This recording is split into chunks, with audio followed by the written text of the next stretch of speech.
Bago magsimula ang video ito, shoutout muna kay Johnny Di Maiwat. Tama ba ako, idol? Demon Emperor Chapter 505. Ang nakaraan sinabi ni Chupa sa harap mismo ng maraming tao at hayop na iniutos ni General Dugo. Siya daw ang bagong general ng hukbo ni Dugo. Nagpapatuloy. Commander General Tubo, sa inaharap, ako ang magiging karibal mo at katunggali. Alagaan mo ang sarili mo at mag-iingat ka. Sinisindak ni Chupa si Commander Tubo gamit lang ang kanyang laway. Hayop ka! Ang lakas ng loob mo hamunin ako ah! Nag-iisa lang sa mundo ang nire-respeto kong katunggali sa asawa. Iyon ay si Dugo lamang. Anong gagawin ng isang uhuging batang katulad mo? Marami ka pang kakaining bigas. Masyadong minamalit ni Tubo si Chupa. Hindi niya pa kasi ito nararanasan sa laban. Kung gusto mong makalaban ng aming commander, kailangan mo munang dumaan sa akin. 1v1 tayo. Ang yabang naman ng tutang ito, sumisingit siya sa usapan ng mga general. Samantala, si maskaradong bandido sa gilid ay kinakausap ang kanyang sarili na parang baliw. Itong mga tanga na to, masyado nilang minamaliit si Chupa. Si Chupa ay isang katakot-takot at mala-impernong kaaway. Scammer sa Lazada at tagawasak ng pamilya.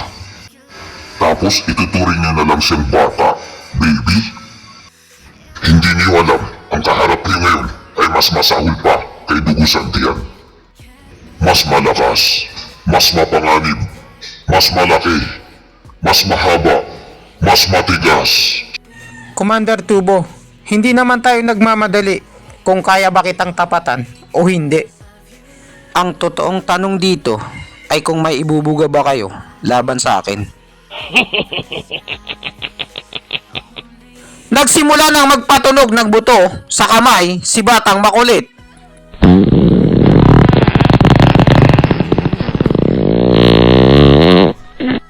Napakayabang ng mga batang uhugi na to ah. Wala silang galang sa mga matatanda. Nagalit si Slaughter Tuta kina Chupa dahil wala daw silang modo. Nag-focus na si Chupa at Gus Santos. Naghanda na sila ng isang malakas na pag-atake.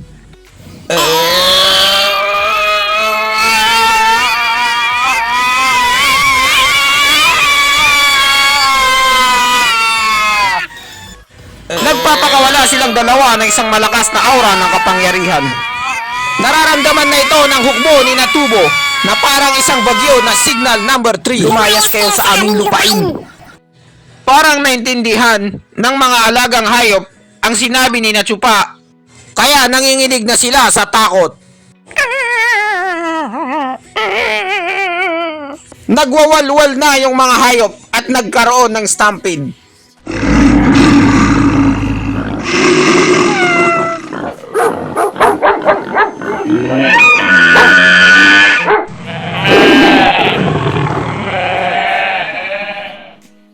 Anong nangyayari sa mga alaga nating hayop? Bakit hindi na natin sila makontrol? Bakit biglaan? Ano ba ang nangyari? Hindi alam ng hukbo ni Tubo kung ano ang gagawin nila. Kung bakit nagwawala ang mga alaga nilang hayop. Dahil nakita ni Chupa na nagkakagulo na ang hukbo ni Tubo, agad niyang inutusan ang kaniyang mga tauhan. Ito ng pagkakataon natin habang nagkakagulo sila dahil sa mga alaga nilang hayop.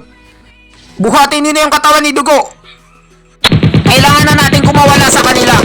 Lusob! Patay kong patay! Sumabak na sa matinding karera ang hukbo ni Chupa. Natanaw ni General Tubo na patakas na si Nachupa sa fire exit. Anong nangyayari? Hindi ko pa maintindihan. Ano to? Anong mga imperno nangyayari dito? Bakit nagkaganito yung mga alaga naming hayop? Binigyan ng isang sapak ni General Tubo ang kanyang alaga pampagising.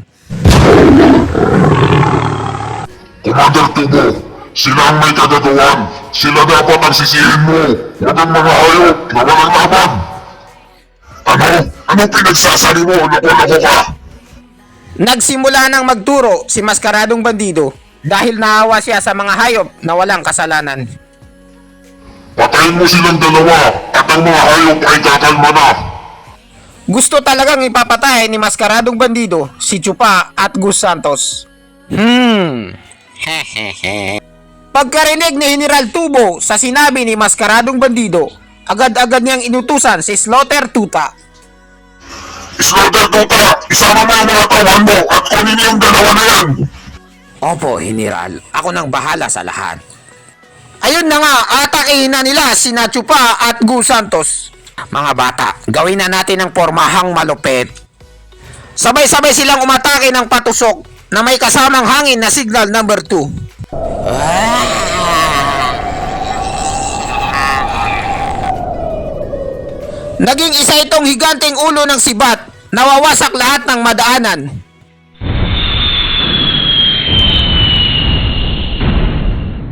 Makakaya kaya itong pigilan ni Chupa at Gus Santos na silang dalawa lang? Masyadong malakas itong pinagsama-samang puwersa nila. Nararamdaman ko ang lakas ng pormahan nila. Ang angas. Kapag sinalag ko tong mag-isa, para akong bread na naapakan ng elepante. Mapipisa ako ng parang kuto at biglang magkukolaps ang katawan ko. Napag-isip-isip ni Chupa na hindi niya kayang saluhin to. Pero si Gus Santos ay gusto niya itong subukan para matesting niya ang kanyang lakas. Magaling! Tamang-tama! Ako na ang bahala! Ako na ang bibira ng isang ito. Hindi na ata magpapaawat si Gus Santos sa binabalak niya. Agad pinigilan ni Chupa si Batang Makulit sa binabalak niya. Teka muna, maghunastili ka, Batang Makulit. Baka hindi mo rin kayanin to. Masyado kasing malaki at matigas. Ha?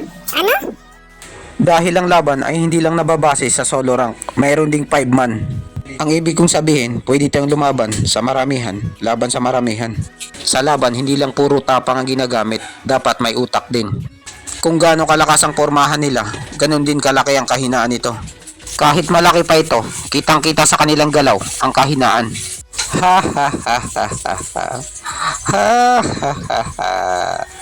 Hindi na ito mapipigilan at tatama na ito sa harap ng mukha ni Gus Santos at Chupa. Divine Eye of Void, Kumai Sharingan. Ginamit na naman ni Chupa ang kanyang eye technique na Sharingan para makatakas. Samantala, dire-diretso sa hangin ang SS ni na Slaughter Tuta. Walang tinamaan pero patay lahat ng germs, 99%.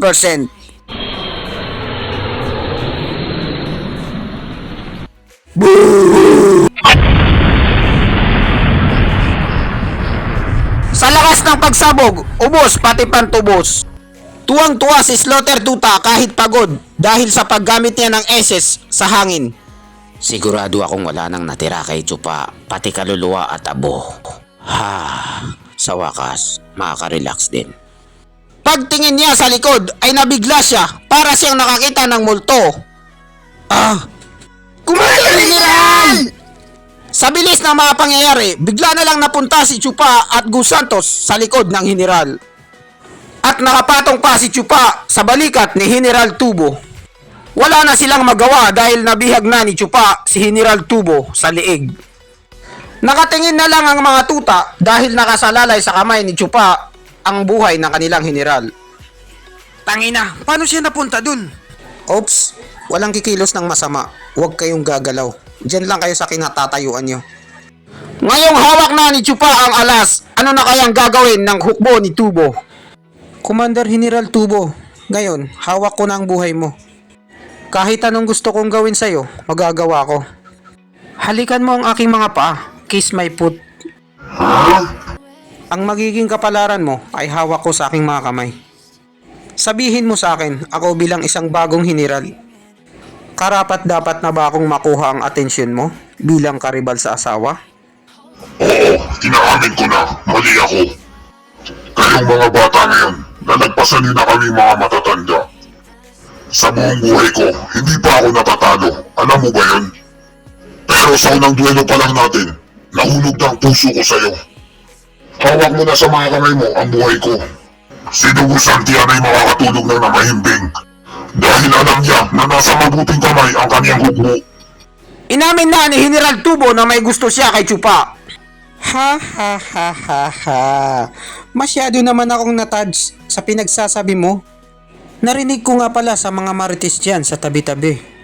Ikaw, Commander Tubo, at si Commander Dugo, ang pagiging hari niyo ng digmaan sa panahon ngayon. Excited pa naman ako makita o maranasan kung gaano ba kalakas ang isang hari ng digmaan. Pero hindi ko akalain, napakadali mo lang pala nahulog sa aking mga kamay. Masyado kang mahina para sa akin. Hindi ka karapat dapat na maging karibal ko sa asawa. Masyadong minaliit ni Chupa si Commander Tubo, kaya galit na siya.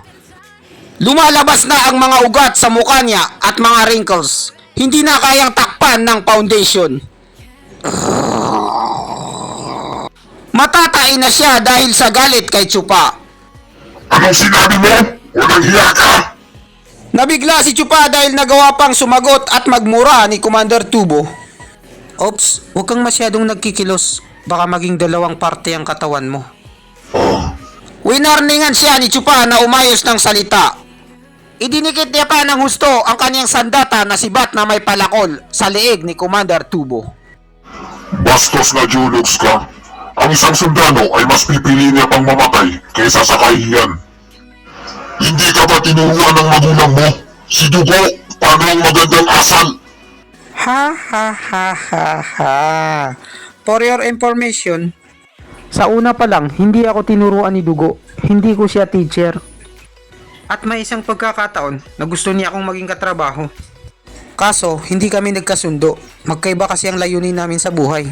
Kung hindi lang dito sa wala sa oras na pangyayari at walang mamumuno sa kanila, hindi ko talaga tatanggapin ang posisyon na to dahil matrabaho to. Pinatunayan ni Chupa kay Tubo na marami pa siyang choices na pwedeng pagtrabahuhan bukod sa pagiging general. Kung hindi lang sana siya gipit ngayon at maraming utang sa buhay, hindi niya natatanggapin ang ganitong trabaho. At pangalawa, lahat ng sinasabi ko ay puro katotohanan. Si Maskaradong Bandido ay kilalang kilala niya ako. Mula pagkabata hanggang sabay kaming nagpatuli. Kung si Commander General Tubo ay naging isang malaking karibal ko sa asawa, hindi ako magdadalawang isip na paghihiwalayin ang ulo at katawan mo. Pero ngayon, ha ha ha ha ha. Ha ha ha ha. Bigla na lang nawala sa balikat ni Tubo si Chupa. Nasaan na yun? Nasa taas na pala silang dalawa. Napakabilis. Gumamit ng teleport, Sharingan Kamui. Hindi ka karapat dapat mamatay sa aking mga kamay. At dito nagtatapos ang chapter 505. Shout out to Johnny Dimay. Maraming salamat po sa panunood. Mag-subscribe para laging updated.